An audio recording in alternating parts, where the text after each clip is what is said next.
Het NK e-zielen het aanronde weekend op het zoeken maar. De bedoeling was om het op het eind te houden, maar dat gaat in de training volslijn mis. Fjouwerzielers kwamen in ongevaring met een kistwerk en ronden een averij op.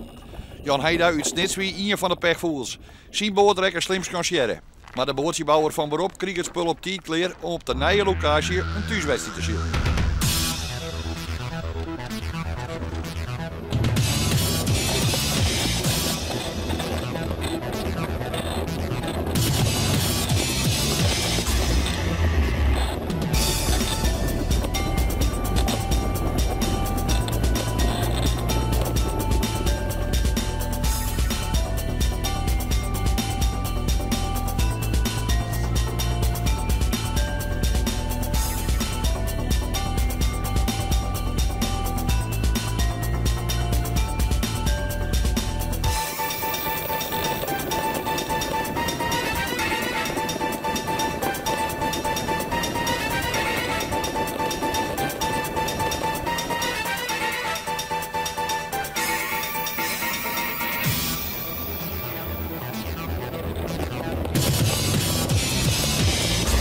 Hartstikke best. Ik had zo eigenlijk net van tevoren verwacht dat het zou goed doen, want gisteren ging er wat minder wind.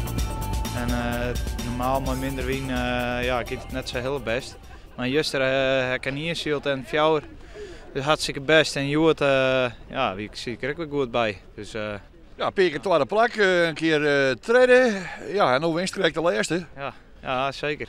Dus nou, ja, ik weet net hoeveel wedstrijden we nog zielen, maar ik moet er nog even voor. Zomaar weer eens proberen. Het e-zielen is een heel aparte discipline. En maar traind worden. Maar in Nederland vallen de winters vaak bot aan.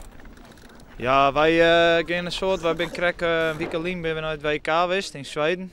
En nou ja, dan moest naar het buitenland als het was trainen.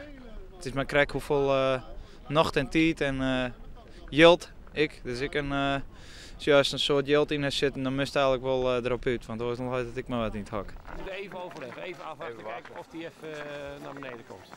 Ja? Gelukkig komt Joekelbut de laatste jaren wat regelmatiger in ons land en libbert de e-zielsport dat er ook op. Het is grandioos. We hebben nu in een tijd van 4 jaar 3 kampioenschappen kunnen zeilen. Dat is perfect.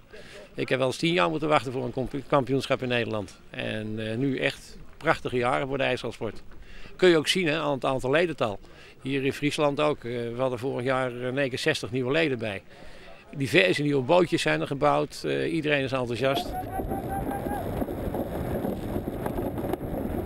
De concurrent van Jan Heida is Diederik van Riemsdijk.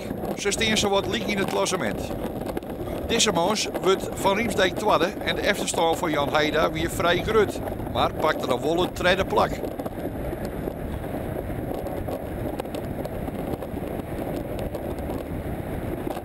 Maar het begint er in het kampioenschap dan al om te spannen voor Jan Heida. Hij weet dat hij wat verordeningsombrengen moet. Nou, we hebben van de morgen wat minder wienhand. En nou ja, dan trimt het altijd oors. En nou krijg ik een hoekeling kwam de wien wat opzetten. En nou ja, dan moest het daarop, nou ja, dan moest het op, ja, hoe is dat? Reageren. Ja, op reageren. En goed andere oren schaatsen eronder en wat langere, dat gliet wat beter. En de meeste oors trimt en nou, dat wie weer hartstikke best. Hier te krijgen om de strijden was en dat de eerste er wat een 4 uur doen ja. En de concurrent waren weer. Precies, je moet, dan, je moet net stilstaan, je wil vooruit, dus je wil winnen, dus dan moet je eraan werken. Dus, voor Heida pakken de verhoorings goed uit. En hij pakt 2 keer het eerste plak. En daarmee had hij de leiding in het klassement weer in handen. Het zicht is ondertussen 3 meer worden en dat smiet gevaarlijke situaties op. We hebben net naar het weerbericht gekeken. En het is zo dat het zeker tot 1:15 blijft sneeuwen. We gaan met z'n allen naar de kant. En hierbij is het NK 2012 afgelopen. Hartelijk dank.